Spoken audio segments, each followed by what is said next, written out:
Oknum Kepala Desa Batu Raja, Kecamatan Punduh Pidada, Kabupaten Pesawaran, diduga melakukan gratifikasi dana desa.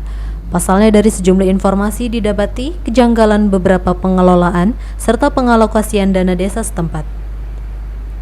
Dugaan gratifikasi tersebut disampaikan langsung oleh Ketua Gapoktan yang saat ini menjabat sebagai Ketua Badan Permusyawaratan Desa.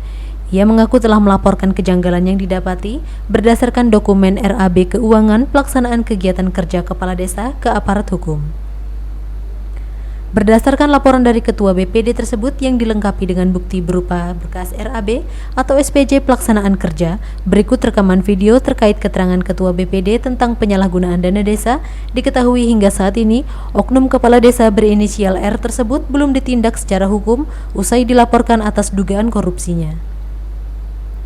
Saat dikonfirmasi di kediamannya, oknum kepala desa tersebut yang saat ini masa jabatannya telah berakhir, mengaku dirinya telah dilaporkan atas kasus dugaan korupsi dana desa dan telah dipanggil oleh penegak hukum Tipikor PMD dan Inspektorat Kabupaten Pesawaran.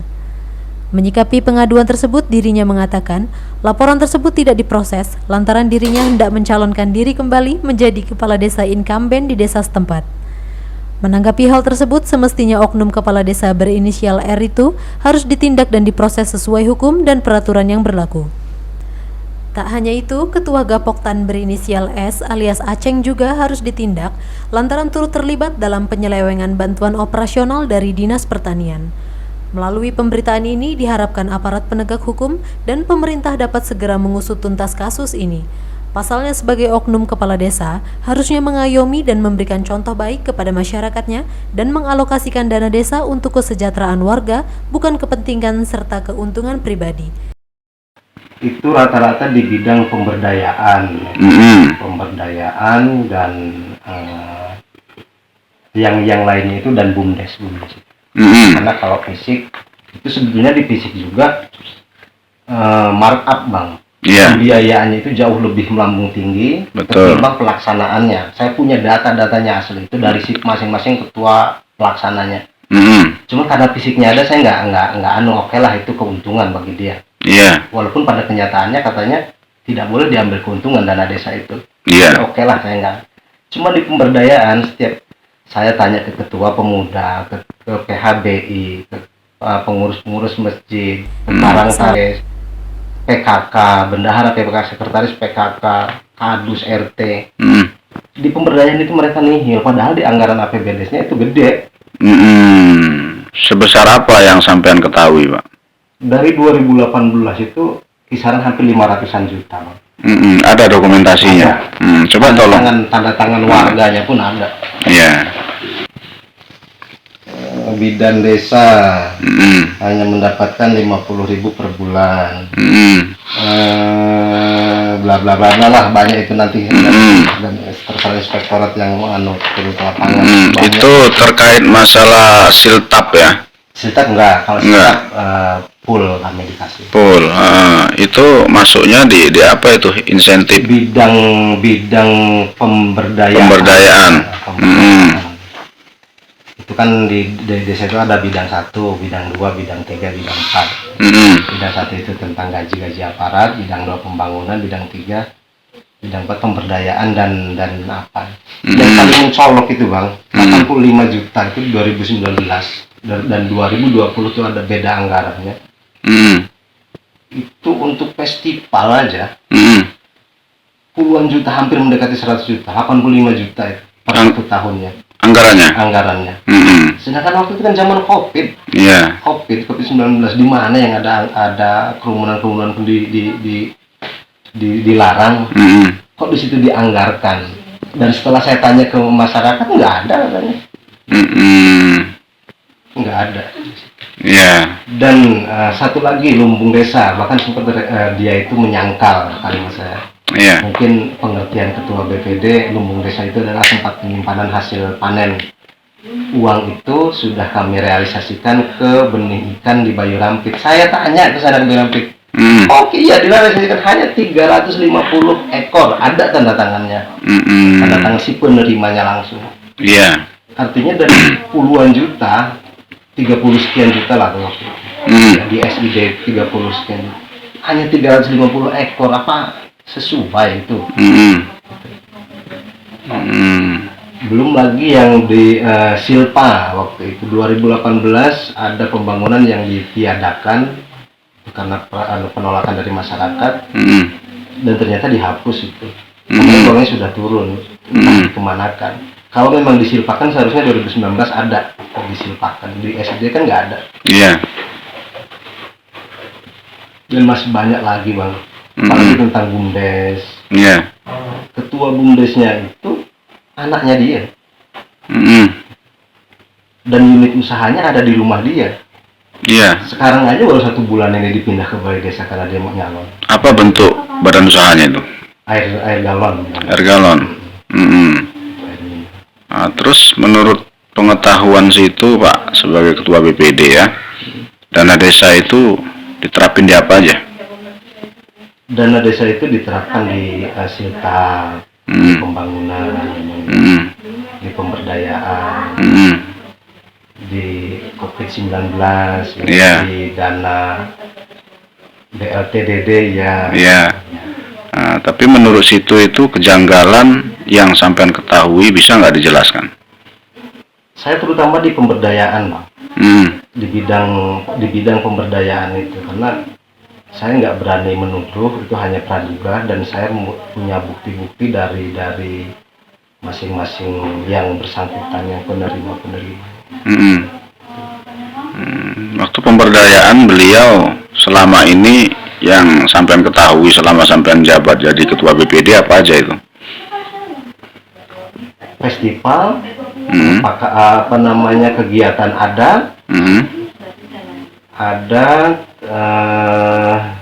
kepemudaan, keagamaan, terus PHBI, Hari-Hari Besar Islam itu, BUMDes,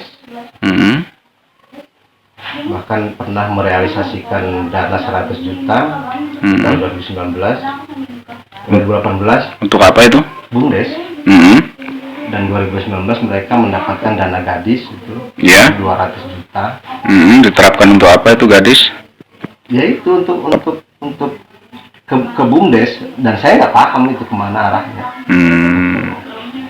Senilai 200 juta. Belum lagi yang termin pertama di 2021 nggak saya gali, cuman saya dapat info akurat itu dana termin pertama itu banyak yang belum direalisasikan sama dia. Keburu habis masa jabatan dia.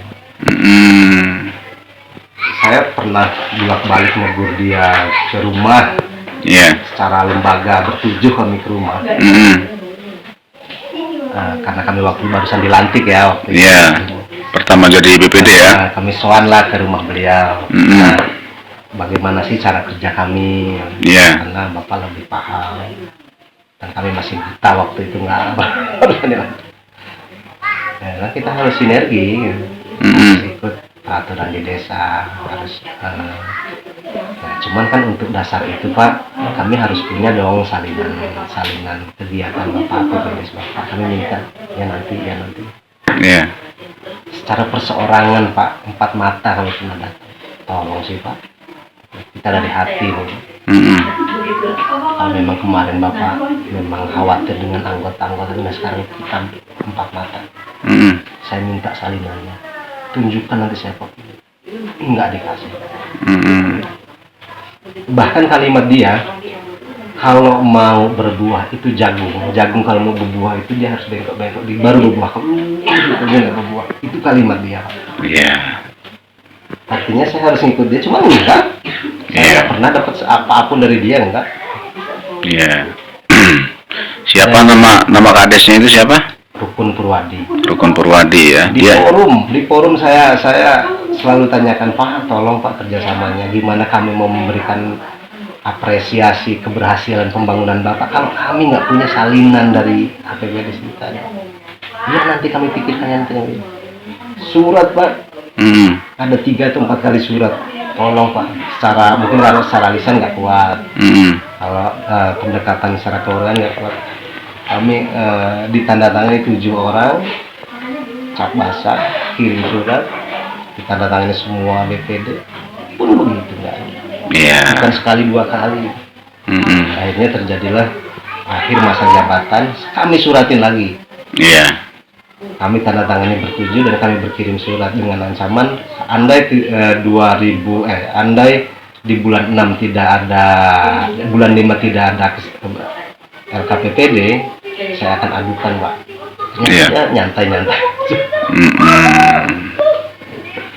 Oke, berarti keterangan ini bisa dipertanggungjawabkan, Pak ya? Oke. Nah, itu saya sudah naikkan ke inspektorat, bupati, Pak PMD, ke kejaksaan, Polres, ke diskrimsus ya, Pak Camat. Dan kami berharap, Pak, tolong kalau memang ini diupload ke YouTube, tolong kami masyarakat Desa Batu Raja ini terdolimi sama beliau. Tolong turun ke lapangan, buktikan betul atau salah gitu. Kami bukan menuduh, Pak, bukan menuduh. Kami itu hanya tolong klarifikasi. Andai memang iya ya, bilang iya, kembalikan uang itu ke desa. Kalau tidak ya itu ada konsekuensi lain, mungkin nanti apa saya yang dikandangkan sama dia, saya siap kok, Pak. Cuman saya mohon tolong dengan dinas-dinas terkait yang sudah kami kirimkan tembusan-tembusan tadi, tolong turun ke lapangan, cek di lapangan apa yang terjadi di lapangan. Terlebih-lebih ini musim mau pilkades, saya nggak nyerang pribadi dia, saya hanya nyerang tentang kedinasannya, agar masyarakat itu tahu mana kebaikan dia, mana keburukan dia, Pak. Saya nggak berpihak kemanapun, kami membawa nama lembaga, dan ingin kami masyarakat itu tahu tentang kebaikan dan keburukan dia. Proses hukum silahkan yang memvonis mana yang bersalah itu kami serahkan sepenuhnya ke. Dari Pesawaran, David Pena Cakrawala melaporkan.